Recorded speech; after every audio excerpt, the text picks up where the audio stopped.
que tudo que viu de futebol até hoje indicava que ele ia ter muito mais sucesso no mata-mata do que no ponto corrido. Não foi o que aconteceu. Recuperou muitos jogadores desse elenco que na mão do Roger não andavam. O ano que vem é uma outra história, inclusive em termos de exigência do torcedor palmeirense. Mas nesse momento, até pela necessidade, pelo 7-1 na sua biografia... Falou sobre isso hoje na coletiva, inclusive. O Felipão vai ficar marcado como um dos caras desse título, né? Os outros já foram apontados, o Mauro também vai apontar o dele, mas sem dúvida nenhuma daqui a 10, 15, 20 anos a gente vai lembrar do ano em que Felipão voltou e ninguém dava nada e o Palmeiras acabou com sobras ganhando esse campeonato. Muito bem. Mauro, tudo bem? Tudo bem. Destaquezinho. Vocês não deixaram muitas opções. Mas quase, o André falou do destaque. A culpa é minha que te deixei por último, né? É uma sacanagem. Falei algo que eu não gosto, eu acho meio cabotino isso, mas eu estava escrevendo a coluna de amanhã do Estadão e o título que eu coloquei foi Acertou no que não viu. Tá. O que eu quero dizer com isso? Quando o Palmeiras contratou o Scolari, quando recontratou, só tem uma pessoa do clube me falou na época, agora posso até falar o diálogo, não vou dizer o nome do santo, mas falei, pô, o Felipão contratado agora, pouco tempo para treinar e tudo. Ele falou, Mauro, não precisa treinar. Você precisa de alguém que dê uma arrumada na casa, alguém que motive os jogadores. Eu falei, pô, não vai dar treino, vai botar os caras para jogar, para correr, para... O Roger tinha perdido o vestiário, o Roger não conseguia, com todo aquele seu discurso e tudo, mais seduzir ninguém. E vinha com maus resultados e muito mal nas coletivas, né? Aquela depois do empate do Ceará, que ele tratou como algo normal, abrir 2-0, era o Ceará pré-Lisca, né? Isso. Era um Ceará frágil, não tinha vencido nenhum jogo. E que foi buscar um 2-2, aquilo não, com certeza aquilo ajudou a cavar o buraco no qual... a coletiva após a derrota para o Fluminense? O Fluminense foi pior ainda, que foi a última. Ali realmente ele praticamente assinou uma carta de demissão, porque não passava nenhuma confiança de que poderia reagir, embora ele seja um bom treinador. Fez a melhor campanha na fase de grupos, isso não é de graça, na Copa Libertadores. E quando o Felipão chegou, tanto a meta eram os mata-mata, que o time A jogava mata-mata e o time B jogava o brasileiro. Por quê? Não era que jogasse a toalha. Aqui a gente vai com força máxima. Aqui não. Façamos o que for possível. Como o Celso acabou de dizer, seria eu um grande hipócrita se eu chegasse aqui. Tem gente que faz isso, eu não vou fazer jamais. E começasse a rasgar elogios ao Felipão como se eu fosse o fã número 1 dele. Não sou. Não admiro sua forma de ver futebol, de montar as equipes e tudo mais. Mas também não sou um imbecil para não reconhecer seus méritos numa conquista com uma sequência tão grande de resultados sem derrota. Os métodos são esses. Se eu gosto ou não, é problema meu. E é minha obrigação falar o que eu penso. Eu sou pago para isso. Mas é inegável que em pontos corridos não tem discussão de merecimento. Fez mais pontos, é campeão. A não ser que você tenha algum tipo de sacanagem no meio. O juiz que prejudicou aqui, o tribunal que interferiu inquestionavelmente a colar, não questões polêmicas, mas questões claras. Não é o caso. Eu até recebi como eu estava aqui agora fora do ar, né, recebi uma mensagem depois do jogo de uma pessoa ligada ao Flamengo, a política do Flamengo nessa eleição que virá dia 8, elencando erros de arbitragem contra o time. E a minha resposta foi para ele, por favor, você deu respeito, né? Reclamar de arbitragem não foi arbitragem, não houve nada disso. Eu vi erros contra o Palmeiras, contra o Flamengo, contra várias equipes, contra o Internacional, a favor do Internacional, a favor do Palmeiras, a favor do Flamengo. A conquista do Palmeiras é absolutamente legítima. Agora, tem dois pontos aí. Um ponto que eu acho que é importante mostra como, em meio à renovação no quadro de técnicos do futebol brasileiro, o Roger é um desses novos elementos aí que surgiram, bons, capazes, como ainda faz falta no Brasil esse personagem que o Davidson tanto venera nesse momento, que é o técnico paizão, o técnico que um cara mais velho, com currículo e que fala alguma coisa que faz o jogador se sentir seguro. Isso ainda faz muita falta aqui no Brasil, talvez em outros lugares nem tanto. Com certeza nem tanto em outros lugares. Aqui faz muita falta. E a outra é o fato, aí vem a outra parte, né? Esse é um ponto positivo do Scolari. E a outra velhas receitas do Felipão com um bom elenco, ainda dão um bom caldo aqui. Consegue fazer o time ser campeão brasileiro, uma rodada antes, com uma sequência invicta, vencendo os seus adversários mais difíceis ou empatando nos confrontos mais ali, cruciais, né? Confrontos diretos, não perdeu por Inter, pro Flamengo, pro São Paulo, que ainda era líder e tal, depois perdeu a liderança. Ou seja, esse futebol, admiremos ou não, ele ainda funciona aqui no Brasil. Funcionou na China, funciona aqui no Brasil. Para a Libertadores já não foi o bastante. E agora o próximo passo, de fato, vai ser mais difícil. Ele vai ter que buscar, imagino, outros recursos para, na competição internacional ano que vem, conseguir jogar melhor e avançar. Porque além de ser eliminado, não jogou bem. Mas agora vai com, digamos assim, com um caminho pavimentado, muito mais confortável, porque é campeão brasileiro. E o título faz com que as coisas fiquem muito mais tranquilas, muito mais seguras. E o detalhe da grana, né? os 2 maiores investimentos, campeão e vice da Série A. Ou seja, o dinheiro fala mais alto. Sim, pelo menos dessa vez falou, né? Falou bem mais alto. Falou bem mais alto. Estava na hora também já de falar, porque no ano passado todo mundo micou. Sim. 4 micaram no ano passado. Foi. Bota aí também o Atlético Mineiro. No ano passado, sim. No ano passado, né, que era um dos nossos favoritos. Então, dessa vez as coisas voltaram à normalidade. Ô Jean, Dudu ou Filipão, quem foi mais importante na conquista? Filipão. Para mim não tem muita discussão, porque o Dudu passou a render a partir do momento que o Filipão chegou. O Dudu era até questionado, era bastante discutido até o momento da chegada do Filipão. E a partir do momento que o Filipão chegou, o Dudu rendeu. Acho que, assim, a gente faz o recorte da chegada do Filipão, o Palmeiras pré-Filipão e o Palmeiras pós-Filipão, não dá para discutir o grande nome da conquista. Porque ele chegou, o Palmeiras estava no 6º lugar, o Palmeiras estava a 8 pontos da liderança, o Palmeiras não tinha o melhor ataque da competição, o Palmeiras não tinha a melhor defesa da competição e a partir dali o Palmeiras ficou 22 jogos invictos, terminou com o melhor ataque da competição, terminou com a melhor defesa da competição, fez a partir dali o melhor jogador do campeonato, ou seja, o Dudu apareceu depois que o Filipão chegou. É claro que a gente sabe do potencial do Dudu e o Dudu já tinha sido bola de prata nos 2 últimos campeonatos brasileiros. Agora, nesse campeonato, o Dudu passou a render a partir da chegada dele. Então, são tantos jogadores que começaram a render mais quando o Filipão chegou. A diferença no recorte ali do Palmeiras pré-Filipão e pós-Filipão num campeonato por pontos corridos é tão clara e tão indiscutível que eu sinceramente não vejo muito como não apontar o Filipão como o grande nome. Para mim também é uma surpresa. Eu não esperava mesmo. Eu acreditava muito mais no Filipão por essa capacidade de gestão de grupo. Acreditava muito mais nele nos campeonatos por pontos corridos. Agora, campeonato por pontos corridos. Nos mata-matas. Agora, mata-mata é aquilo, né, André? A gente sabe que, enfim, você pode ir bem, você pode ir mal. Você está muito mais suscetível a uma série de coisas. No campeonato por pontos corridos, você não tem discussão. Eu acho que quando você ganha um campeonato por pontos corridos, não tem muito o que discutir, não tem muito o que argumentar. Em geral, os pontos corridos refletem o que aconteceu durante 38 rodadas e acho que no caso do Filipão reflete o que aconteceu durante a partir da 17ª rodada, porque até então o Palmeiras não parecia realmente ser um forte candidato à conquista do título, por mais que tivesse esse elenco. E ressalto, o papo do elenco também, que é indiscutivelmente um grande elenco do futebol brasileiro, assim como o Flamengo e assim como o Cruzeiro, ele virou o grande elenco a partir do momento que o Filipão chegou. Eu me lembro da gente no Futebol na Veia discutindo qual é o maior elenco do Brasil, é Flamengo, é Palmeiras, é o Cruzeiro, ficou tudo meio ali empatado, acho que era indiscutível que esses eram os 3 grandes elencos e que são os 3 grandes elencos do futebol brasileiro. Agora, a gente reconhece a qualidade do elenco a partir do momento que esse elenco começa a te dar resultado. Não tem jeito, é assim que funciona.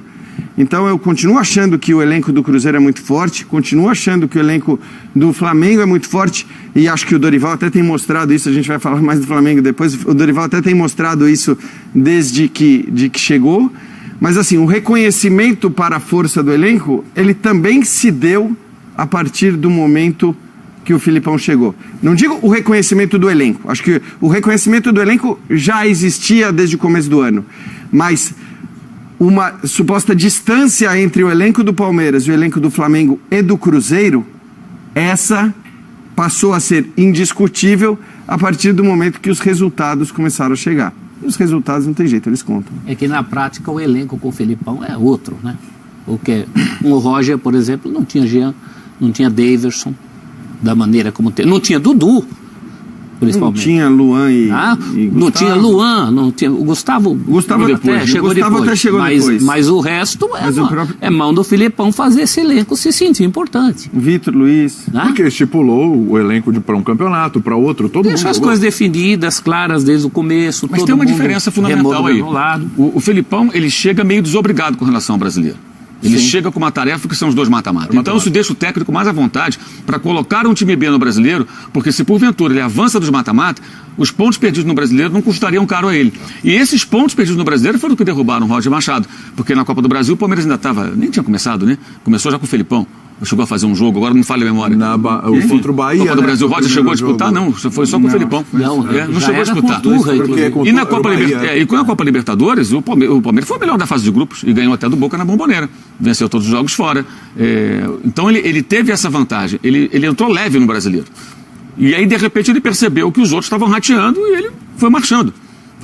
E sobre os elencos, eu faço uma reavaliação, penso um pouco diferente do Jean. Acho que nós consideramos parecidos os elencos, mas na prática o Palmeiras se mostrou um elenco melhor e por competência dele também como técnico, que soube usar, o que o Roger não soube fazer.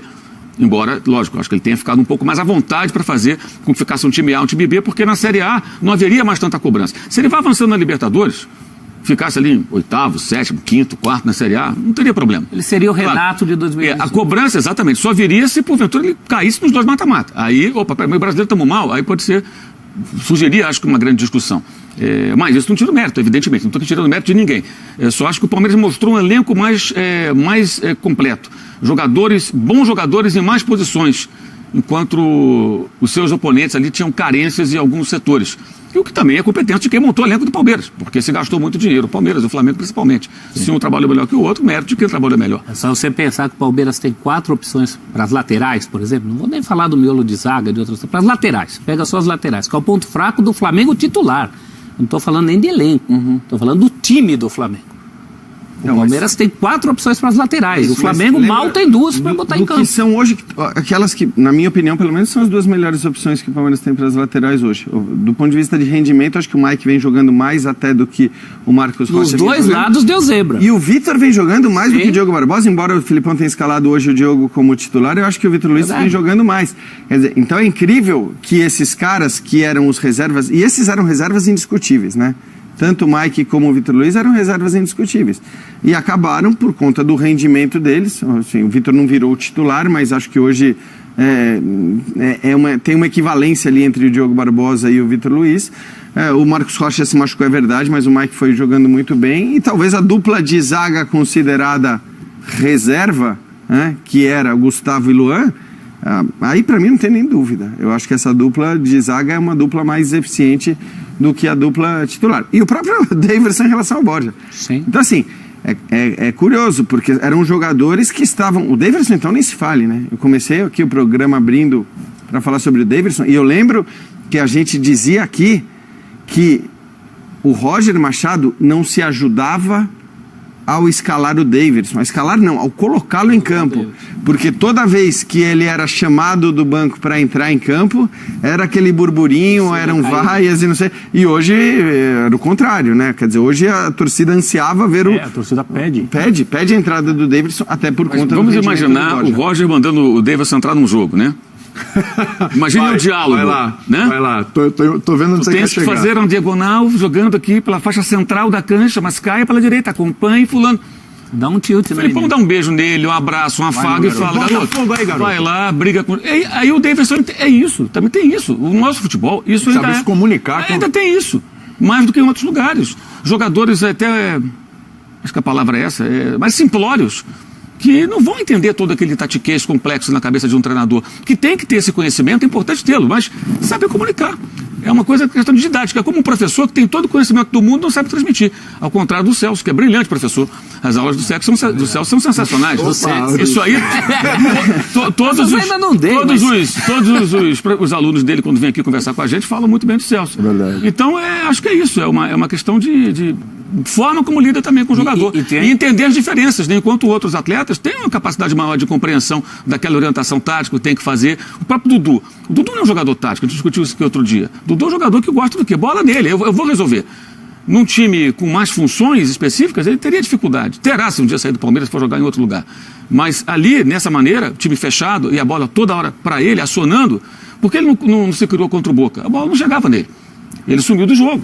Mas quando chega, ele realmente resolve. Funciona. Isso também é uma questão de entendimento de como funciona cada jogador. Eu acho que a questão do Dudu é muito mais pelo aproveitamento do que ele faz bem do que por uma questão motivacional apenas. Eu acho que é até uma maneira mais simplória de tratar a questão. O Dudu tem, como disse o André, um potencial muito grande, ele é muito acima da média dos jogadores aqui do país, é um dos melhores com folga, e é um camarada que precisa estar à vontade. E o Filipão deixou à vontade, como ele teve alguns momentos com o Cuca também, em 2016, quando ele resolvia muitos jogos também para o Palmeiras. Agora, a gente está falando aqui, desde o início do programa, sobre as mudanças que aconteceram no Palmeiras com a chegada do Filipão. Diretamente no Dudu, utilização do Daverson, como o Mauro disse agora, a criação de 2 times bem claros, que depois acabaram se fundindo nessa reta final de Brasileirão. E tem um levantamento do Rodrigo Matos, que é nosso colega que trabalha no UOL. Ele escreve, está lá no blog dele no UOL, que é preciso voltar a 2009 para encontrar o último treinador, antes do Filipão, que ganhou o Campeonato Brasileiro assumindo um time durante a competição. Então, a chegada do Filipão no Palmeiras e as transformações que aconteceram, elas levaram ao título. Aliás, curiosamente, ainda em São Januário, foi perguntado ao Felipe Melo se o Palmeiras teria ganhado algum título se o Roger permanecesse.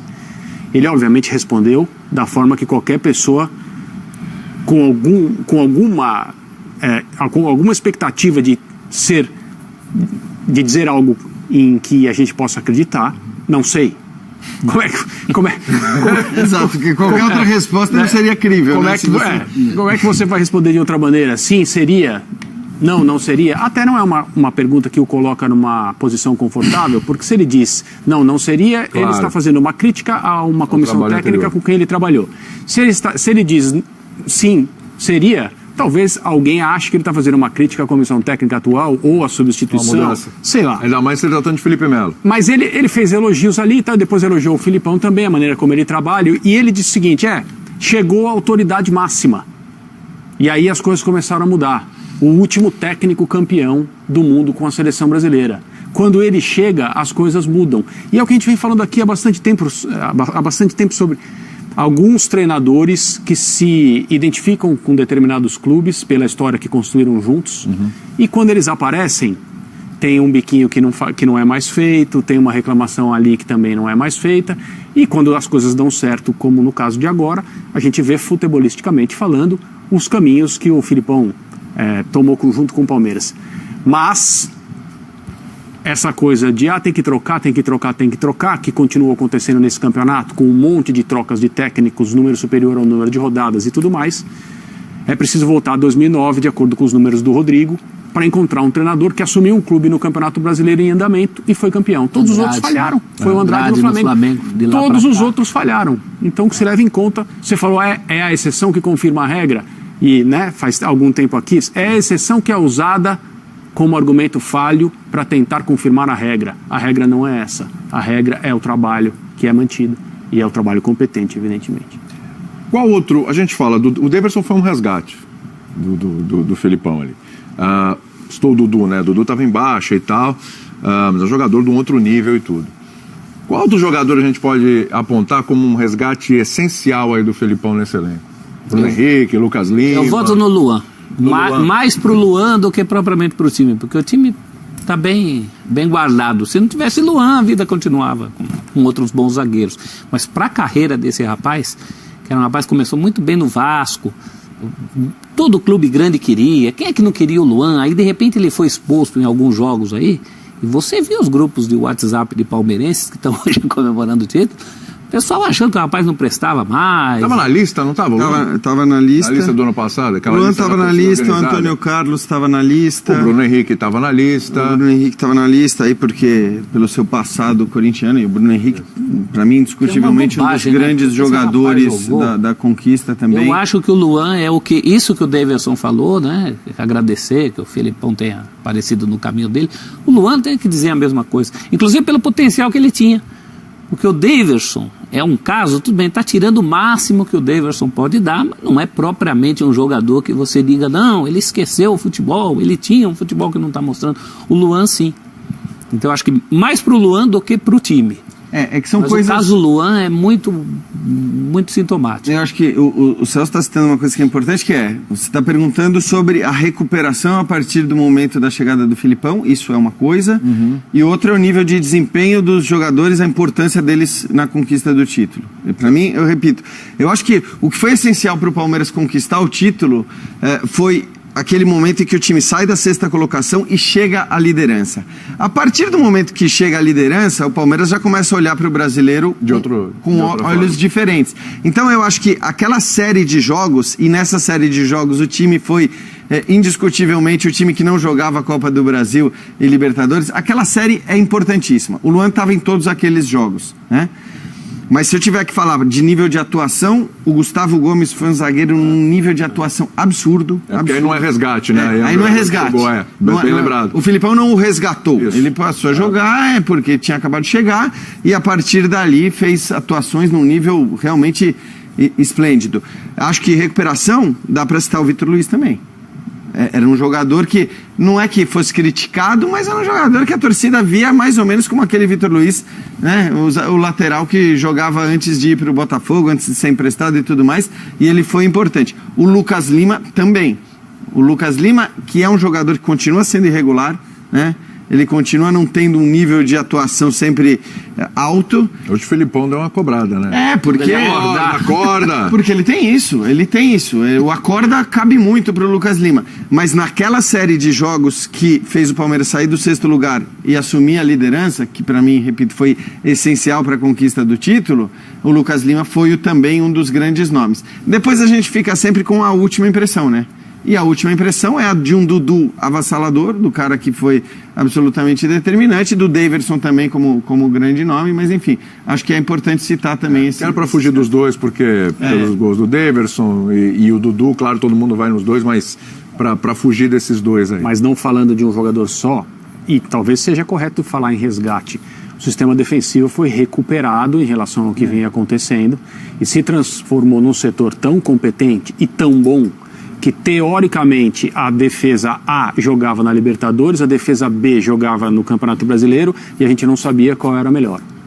Sim. E nenhuma tomava gol, né? Ficaram muito tempo... E assim, como brincadeira aqui, evidentemente, a gente sugeriu, bom, então num determinado jogo coloca um zagueiro de cada dupla. Isso. E aí acaba com as duplas logo, né? Que é a pior coisa que poderia acontecer por causa do entrosamento que é necessário haver entre os dois jogadores do centro de defesa, mas ele conseguiu um desempenho tão bom com essas duas formações que havia dúvida sobre qual era a melhor. Qual deveria ser considerada a titular, digamos assim. Verdade. Um nome, Mauro? Ou dois, de repente? Além desses que vocês já citaram... Não, pode até repetir. Veja o Dudu e o Davis. Acho que os jogadores de defesa, eles acabam se destacando pela forma de jogar do time, né? O time joga muito mais protegido, né? O time do Roger joga de uma forma que exige mais dos zagueiros. Porque você fica mais exposto, você tem que sair na caça, fazer coberturas, se deslocar dentro do campo em setores mais amplos, né? É mais difícil jogar assim. Tanto que, imediatamente após a chegada do Filipão, as entrevistas do Dracena, que é um zagueiro já veterano, eram de alegria, óbvio. O Felipe Melo, idem. Hoje ele jogou um bom tempo, no primeiro tempo especialmente ali, no meio dos zagueiros ali, espanando, afastando o perigo inúmeras vezes, muito bem. Por quê? Felipe Melo já é um jogador veterano, não vai conseguir fazer certas funções que o Roger tinha na cabeça para quem ocupasse aquela posição em campo. Acho que isso favorece muito os jogadores de defesa. Repare que a gente acaba destacando muito mais o de defesa, o Dudu e o Davidson pelo personagem, quem entra faz o gol do título e tal. O Willian a gente não cita tanto, o Lucas Lima com os seus altos e baixos, o Scarpa entrou em alguns jogos no final. Os muitos jogadores de meio campo com bons recursos técnicos, muito bons, né, que o Palmeiras tem, eles acabam não aparecendo, porque o jogo não passa tanto no meio campo. E a defesa é o alicerce da equipe na estratégia do técnico. E eles acabam se destacando, acabam sendo muito lembrados. Acho que passa muito por aí. O próprio Vitor Luiz talvez tenha crescido porque me parece um jogador mais capaz de cumprir a missão defensiva ali do que o Barbosa, o Diogo Barbosa, que é um jogador que apoia, que se lança. O Vitor, acho que ele compõe melhor ali. E jogou um bom tempo no Botafogo também fazendo essa tarefa, né? O time do Jair Ventura do Botafogo era um time essencialmente defensivo e ele executava ali também uma missão muito próxima daquela que o Scolari passou para ele.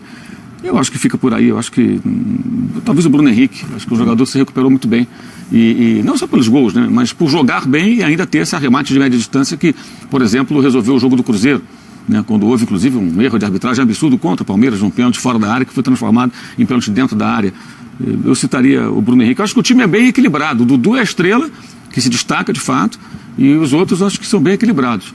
E os zagueiros, acho que o único que não falhou no momento foi o Gustavo. Os outros falharam aqui ou ali. Dracena falhou contra o Santos, Antônio Carlos falhou. Qual foi o jogo agora que ele errou? Uma jogada pela esquerda, saiu o gol, não estou lembrado agora. Recente até. O Luan foi mal naquele bote no Benedetto no segundo gol da Libertadores. O Gustavo menos. O Gustavo só errou, acho que quando ele entrou deslocado para jogar na lateral direita no jogo contra o Flamengo, que não era a posição dele, né? Ele tinha acabado de entrar. Que surpreendeu todo mundo o fato do Felipão fazer isso. Ele colocou 3 jogadores aí naquela posição, né? Que ele ficou tentando o jogo inteiro encontrar uma saída. Começou com o Luan como lateral direito até, e depois... No final o Thiago estava jogando por ali, o Thiago volante. E acho também que o Gustavo ele se destaca muito, isso me lembra muito a questão do Dedé no Cruzeiro. A forma de jogar do Palmeiras e do Cruzeiro, muito apoiada na defesa, jogador que tem tempo de bola e bom rebatedor, faz o nome.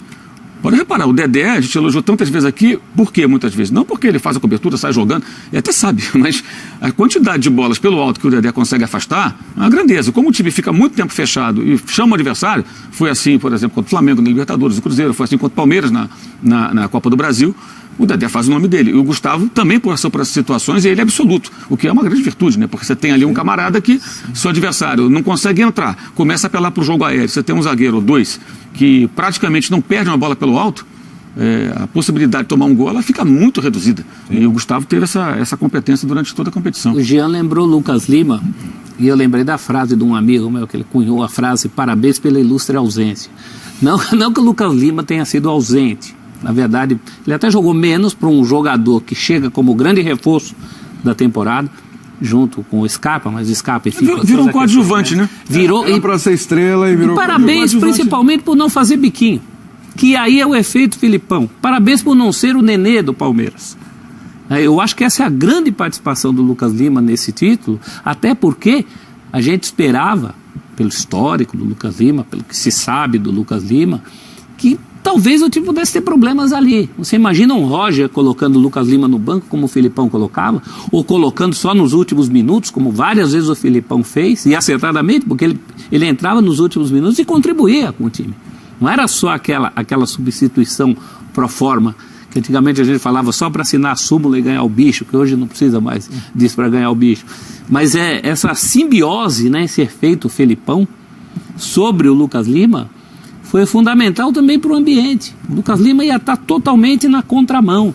Todo mundo remando para cá, e se ele se colocasse contra isso, ele percebeu isso, teve essa sensibilidade para um cara que veio como grande reforço, era para ele ser a estrela desse time do Palmeiras.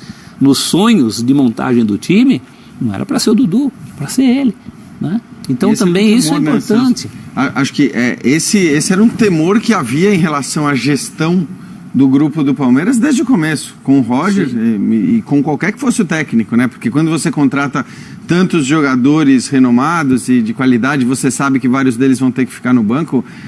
A gente conhece o que é o futebol brasileiro, aqui é diferente da Europa, os caras não estão acostumados a Os caras são diferentes aqui e quando estão na Europa, os mesmos caras são diferentes, é isso. A cabeça do cara é outra. O cara que aceita lá não aceita aqui, e é assim que funciona. E acho que isso foi indiscutível, isso que você está dizendo, bastava a gente ver como eram celebrados os gols do Palmeiras no banco de reservas.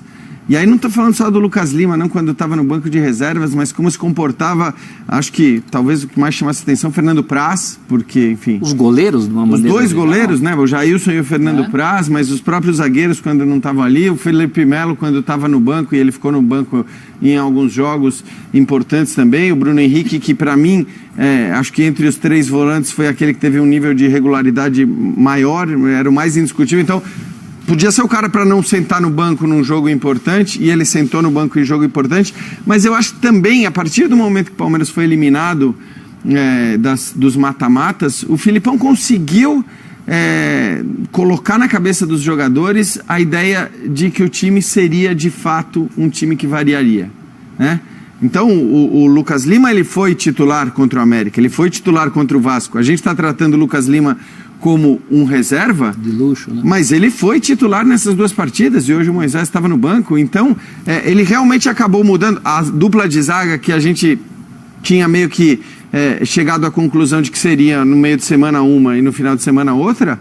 Hoje ele repetiu a dupla de zaga, que eu até acho a melhor mesmo, do meio de semana. Sim. Ele jogou de... Então, passou a não ser óbvia a escalação a partir do momento que o Palmeiras foi eliminado dos mata-matas. Até então, era muito óbvio. A gente sabia quais seriam os 11 no mata-mata e quais seriam os 11 nos pontos corridos. A partir do momento que o Palmeiras saiu do mata-mata, o Filipão conseguiu também alternar a escalação dos jogadores talvez passando essa impressão, colaborando para os jogadores com a ideia de que todo mundo faz parte do grupo e que é o elenco e tudo mais, e que a gente sabe, né? A gente que acompanha bastante futebol europeu, é a coisa mais normal do mundo. Às vezes você vê jogadores, exceção feita a Cristiano Ronaldo, a Messi, às vezes você vê a Hazard, às vezes você vê jogadores que são tecnicamente os melhores do time ou tão próximo disso, ficando no banco de reservas porque aquele jogo pede um outro tipo de formação. Por falar em titular, reserva, o nosso querido Ricardo Spinelli, aqui, nosso companheiro, até colocou no Twitter, Daverson. Com Roger Machado, 8 jogos, nenhum gol. Com Felipão, 17 jogos, 9 gols, inclusive do título brasileiro. E é bom lembrar como o Daverson incendiou o jogo contra o América também, né, quando ele entrou ali no segundo tempo. Então, saiu o Borja, entra o Daverson. Durante este campeonato, durante esse semestre, né, depois de chegar do Filipão e tudo, o Daverson teve seus momentos ali que atrapalhou o time, né? Destemperado, enfim, a história do chip lá, que ele até brincou hoje. E o Daverson, ele acabou sendo fundamental, sendo importante nessa conquista de título, e muito se questionava. E acho que o ano que vem, o Palmeiras não deve ficar com o Daverson, deve emprestar, deve fazer, negociar e tal, porque os caras não estão conseguindo dar jeito no Daverson, segurar esse cara, conseguir colocar na cabeça dele as atitudes dele, a importância dele, fazer o Daverson relaxar um pouco. Mas aí, eis que o Daverson faz o que faz. A pergunta para vocês é a seguinte: 2019, Daverson titular e ponto final, vocês já acreditam no Daverson? Vocês acham que é seguro acreditar no Daverson depois de tudo que aconteceu aí? O discurso dele também pós-título aí? A risadinha do Jean já diz muito. E aí, Mauro? Eu acho que não muda nada. Eu acho que ele vai ter altos e baixos porque ele é um cara instável, né? Ele é uma pessoa muito instável. E é natural que seja assim. E se o Palmeiras tiver uma boa proposta, certamente vai vender. Se fez o gol do título, foi importante no jogo da rodada anterior, está em alta, se alguém estiver observando e aparecer amanhã com uma proposta, eu imagino que o Palmeiras venda. E fica com uma proposta que vale a pena, né? Acho que vale para os dois, mas o Borja não está em uma vitrine nesse momento, o Daverson em tese está. Então, se alguém conseguir, se alguém aparecer com uma boa proposta, não tenho dúvida que o Palmeiras negocia, usa esse dinheiro e contrata um outro jogador, que está começando a temporada. Você vai procurar um outro centroavante, você tem a condição de até colocar mais dinheiro em cima para trazer um cara de alto nível, um jogador com mais recursos, um jogador que entra em campo e você não fique pensando, o que esse cara vai arrumar hoje? Vai decidir o jogo ou vai ser expulso? Porque o Daverson é assim, né? Porque hoje ele brilhou, a gente vai esquecer que ele aprontou poucas e boas e achar que sempre vai ser assim. Nem sempre é assim. Né? O Borja não arruma problema e tal, mas também às vezes ele também não arruma solução, né? Tecnicamente ele tem muitos altos e baixos. Gols, né? Acho que foi isso. 20 gols no ano. Mas tem muitos gols em clássico, inclusive, né? Isso. E ele perdeu tantos gols que a impressão isso que ele gera fica outra, né? Você falou uma coisa interessante no jogo passado, né? Acho que foi você que falou, você estava desse lado aqui, sobre o fato da bola não ter vindo tão redondinha, ter dado uma quicadinha ali no gramado. Contra o América? Passe do Dudu? Mas que no pacote Borja acaba sendo um problema a mais. O curioso em relação ao Borja é que quando ele surgiu na Copa Libertadores pelo Atlético Nacional, a maior qualidade dele, aquilo que ele exibia como o fator que merecia mais atenção, era a qualidade de finalização. Ele era um tremendo fazedor de gols pelo Atlético Nacional. Na Libertadores foi isso que ele fez, jovem. Quantos anos ele tinha? Isso foi 2 anos atrás? 22, 23. Então. 22 anos. E aí, os lances de arranque, né, André, que surpreendia, que a gente praticamente não viu. Se valorizou, o Palmeiras contratou, alguém achou ruim a contratação, alguém falou, o Palmeiras não vai se dar bem com esse cara. Essa era unânime, né? Existem as questões de adaptação, as questões humanas todas, sociabilidade e tudo mais, que pode ser que demore. Pode ser que o ano que vem ele se encontre, esteja em paz. Eu acho que se os dois permanecerem no elenco, nem faz muito sentido mudar o status do Daverson. Porque a contribuição dele é essa de hoje, é contra o América. Uhum.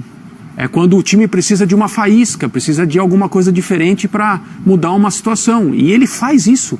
É isso que ele entrega. Aliás, pode ser impressão minha só, mas a sensação que eu tenho é que quando os jogadores do Palmeiras colam nele durante as comemorações é para impedi-lo de fazer alguma coisa.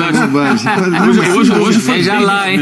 Calma aí. O Felipe Melo deu um rapa nele e hoje jogou ele no chão. Isso. Ele já Às tinha vezes o Praz sai do banco e vai correndo. O Praz sai do banco. O Praz me parece ser o cara que ele ouve mais, entendeu? Então, assim, a hora que o Praz chega perto, ele fala assim, opa, esse cara aqui, ele já tá me vendo, então deixa eu ficar na minha. A impressão de, hoje... Pós-jogo, ele falando dos caras que eram importantes, os caras que conversavam com ele. Ele falou, não, porque o Praz fala muito comigo, Felipe Melo conversa comigo, Vitor Luiz também, Dudu. Ele começou a elencar, tanta gente conversa muito com ele, porque lógico, o elenco inteiro deve chegar nele. Não só o time, né? Vale lembrar, o Fred conversou com ele depois. O adversário conversa com ele pra tentar. Assim, ficou muito claro. Foi contra o Corinthians no Allianz que teve aquela confusão que ele ficou. Não foi? 1-0. No 1-0, que ele ficou na lateral e parecia que não acabava e que ele estava querendo brigar e tal. E foi quando o Praz o segurou. A partir dali ficou muito... Ele fez isso tantas vezes, né? Contra o Santos também. A minha impressão é que foi no jogo contra o Corinthians. Gol dele, não foi? Gol dele. Sim.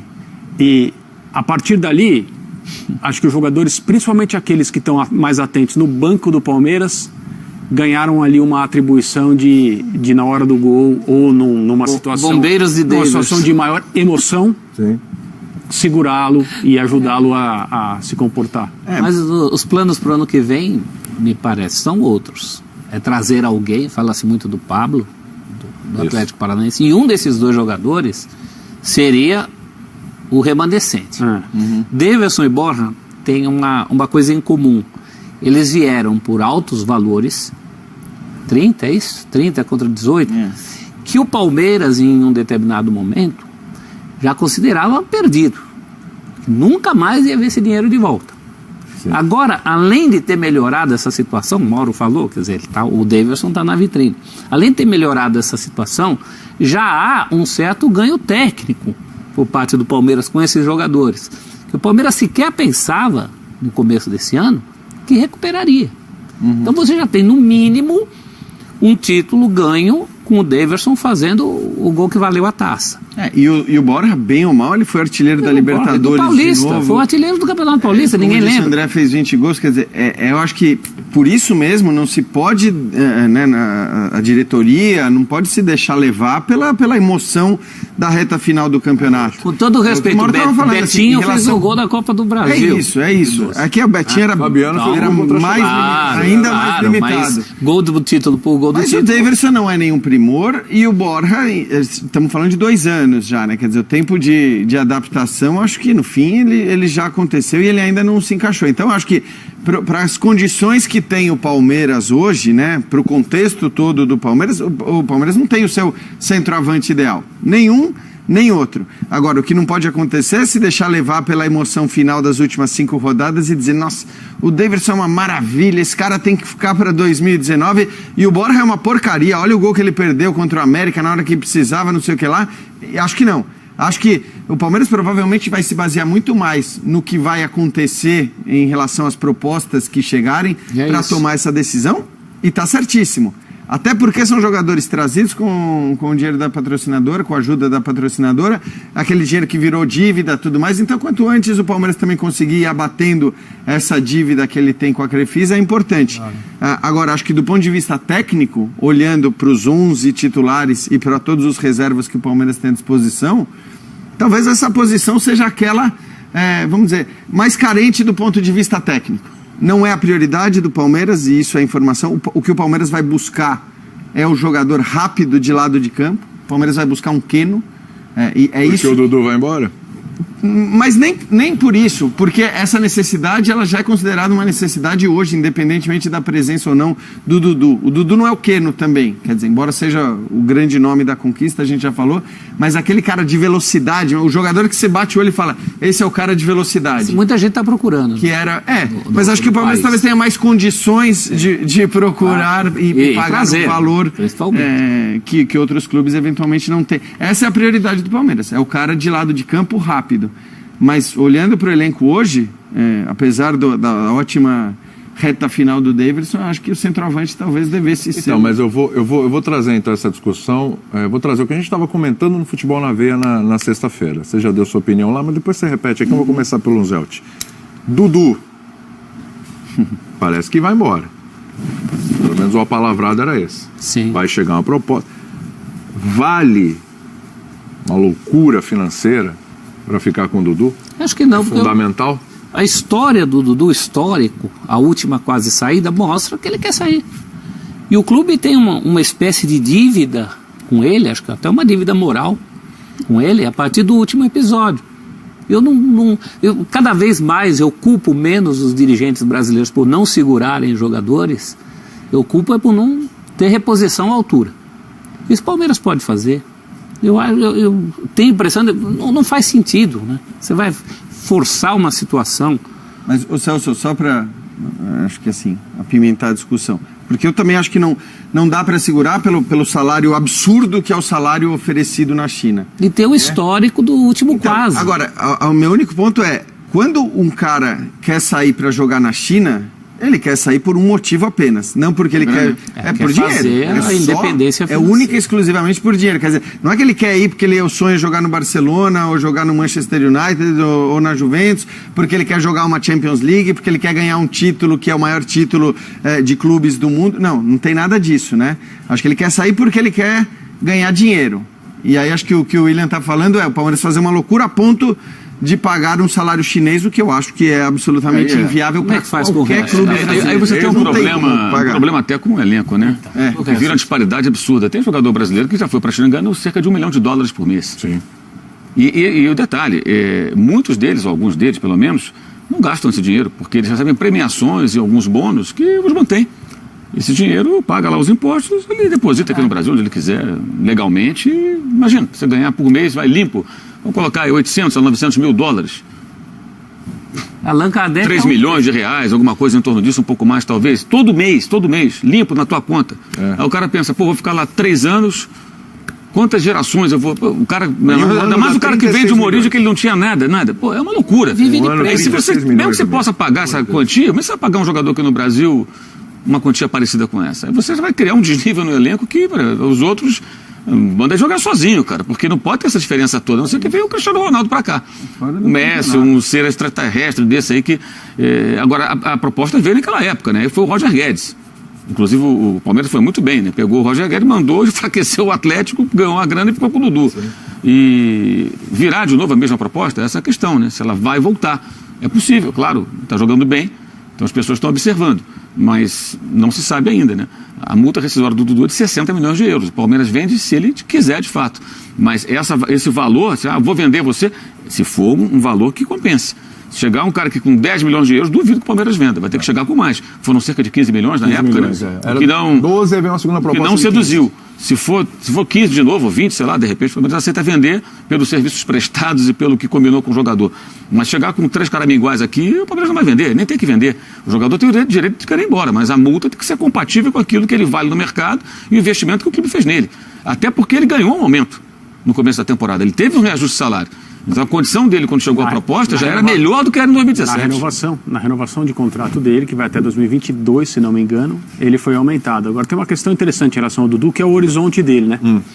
O Jean falou, o cara que quer ir para a China ou o mundo árabe. Não importa, é onde se paga uma enormidade sem a devida contrapartida esportiva. Ou seja, o cara sabe que não vai para um lugar onde, futebolisticamente falando, o ambiente é de alto nível, mas ele vai ganhar até para tolerar isso aí, porque o ambiente é assim, do ponto de vista dos orçamentos e tal. Eu não sei se ele tem, apesar de ser jovem ainda, ideia de jogar num time da Europa que não seja, elite da elite, mas um time que não seja médio, um time que ninguém fale assim, o Dudu saiu do Palmeiras para ir jogar num lugar, não vou citar nomes, que as pessoas ficam melindradas. Não sei, era melhor pro Dudu ficar aqui. Jogar pelo menos num time que vá à Champions League. Isso. Né? Mesmo que não seja candidato a título. Boa ideia. Eu não sei. Quarto colocado de um campeonato importante. Eu não sei se mesmo aos 26 anos, por ele ser esse tipo de jogador, a competição para ele fora do Brasil não é muito forte. Sim. E eu acho que ele sabe disso. Então, pelas informações que a gente teve nas conversas com o Gagliotti, aquilo que a gente já comentou aqui, uma das coisas que ele dizia era, pô, eu não tenho como jogar em determinados lugares. No sentido de, eu não sei se algo assim vai aparecer de novo. Já apareceu em janeiro. Agora de novo. É a minha chance que está passando, entendeu? Então, eu acho que ele tem muito claro quais são os saltos que ele pode dar. Então, o acordo feito é uma proposta que o Palmeiras considere vantajosa, tendo jogador para substituí-lo, ele vai. Os 12 milhões de euros que foi a primeira proposta que o Palmeiras recebeu... Em janeiro. O Palmeiras não aceita. Não aceita, não quer nem ouvir, não quer nem discutir. A partir de 15 milhões de euros, o Palmeiras aceita começar a ouvir, mas não é o valor que o Palmeiras espera, até porque, né, é bom dizer, acho que a partir do momento em que houve a proposta e que teve aquele momento, até que o próprio Dudu, acho que foi mal, porque postou no Instagram meio se mostrando insatisfeito com a permanência e tudo mais. A partir dali, ele viveu... E estamos falando de um cara que ganhou a bola de prata nos 2 últimos campeonatos brasileiros, mas acho que a partir dali ele viveu o melhor momento dele no Palmeiras. Quer dizer, a valorização dele acho que é indiscutível. Tanto que acho difícil ele não ser eleito por todos os critérios e em todos os prêmios deste campeonato brasileiro, o craque do Brasileirão, coisa que não tinha acontecido até agora, né? Então acho que ele realmente vive o melhor momento dele e talvez por isso até o Palmeiras queira receber mais do que tinha recebido como oferta. O que eu acho muito interessante no caso dele é que em termos daquilo que ele passa em campo, não estou falando análise técnica das atuações dele, mas o que ele passa em campo como personalidade a imagem que ele transmite é de um jogador que se sente extremamente valorizado e não um cara frustrado por não ter ido para a China. Sim. A postura de liderança que ele tem, a partida que ele fez contra o América, tudo bem, o América é um time tecnicamente muito inferior ao Palmeiras. Mas ele chamou o jogo. Deixa comigo. Ele é um cara colocar a bola embaixo do braço. Isso que ele faz. E aquilo que a gente falava muito do Flamengo, de que em momentos decisivos, certos jogadores dos quais você esperava uma postura diferente, não é nem uma postura, acho que é um poder de decisão diferente. O Dudu é isso, né? O Dudu é o cara do jogo grande. Estamos citando agora o jogo contra o América, mas o jogo do América era muito importante pelo que tinha acontecido contra o Paraná, claro. Mas se você for pegar dessas partidas grandes, né, as partidas contra os adversários diretos na briga pelo título, o Dudu foi o grande nome. A gente pode lembrar talvez daquela que foi essencial, que foi o jogo contra o Flamengo. É o cara que na hora H ele resolve, ele define. E aí não tem a ver com ser cascudo, com ser pitbull, com ser brigador, com ficar berrando com os companheiros, não. É com ter uma postura em relação ao jogo, que é uma postura de não ter temor, de não temer aquele jogo, de falar, não, esse é o jogo grande, esse jogo eu vou resolver, e ele tem sido esse cara. Gente, para encaminhar o final do bloco, afinal de contas, ainda vamos falar aí do Corinthians, que empatou com a Chapecoense. O Corinthians tinha 2 jogos em casa, sofreu nos 2 jogos em casa, mas conseguiu se livrar da briga aí pelo rebaixamento, contra o rebaixamento, né? E, claro, a gente vai falar do Flamengo também, essa reta final aí de Flamengo. Hoje venceu fora de casa o Cruzeiro. Vamos falar aí quando falar de Corinthians tem Carille, e quando falar de São Paulo tem o Jardine efetivado, né? Às vésperas aí de um mata-mata, né? Porque, afinal de contas, jogou contra o Sport aí e o Grêmio titubeou. Então é um mata-mata pelo 4º lugar do Campeonato Brasileiro. É o que sobrou de mais interessante na parte de cima. Falaremos sobre o jogo que não aconteceu? Falaremos sobre Libertadores da América. Sim, sem dúvida. Falaremos sobre Libertadores da América. O jogo que foi adiado em meia hora, em 1 hora, 1 hora e 15, meia hora, de repente adiado em um dia, adiado para não se sabe quando agora, que seria a maior final de todos os tempos. E o Mundial de Clubes começa dia 12. Dia 12 de dezembro. É preciso saber ao menos qual é o representante sul-americano. Ele não precisa nem estar lá, é só saber qual é. Um detalhe importante, o presidente da Argentina já se manifestou dizendo, olha, tem reunião do G20, começa agora, segunda começam a chegar os personagens. Então... Enquanto os caras estiverem aí, não tem confusão. Então essa semana esquece. Não dá. Dia 8. Já estamos falando dia 8. Os jogos, sábado da outra semana. Os jogos foram para o sábado justamente por causa da reunião. Exato. Vamos chegar nesse assunto já, que foi uma pataquada danada. Mas, enfim, para fechar, Palmeiras conquistou o título em 2016, agora em 2018, tem participado de todas as edições da Libertadores nesse período, claro, conquistou também a Copa do Brasil 2015, bom lembrar. Claro, alguns percalços, muitas trocas de treinadores e tudo, mas é um time que vem brigando sempre na parte de cima. outros clubes prometem isso também. O Flamengo é um time que está prometendo isso, ainda não cumpriu, mas está prometendo, tem todas as condições disso. O Grêmio tem disputado também. A gente está vendo talvez o início ou a construção de uma hegemonia, ou é um exagero falar disso, Jean? Eu acho que hegemonia, quando eu digo, não é ganhar título todo ano, ser campeão brasileiro todo ano Libertadores. Falando, claro, manter ali em cima, aquela briga está sempre disputando. Isso não existe e ainda bem não vai existir.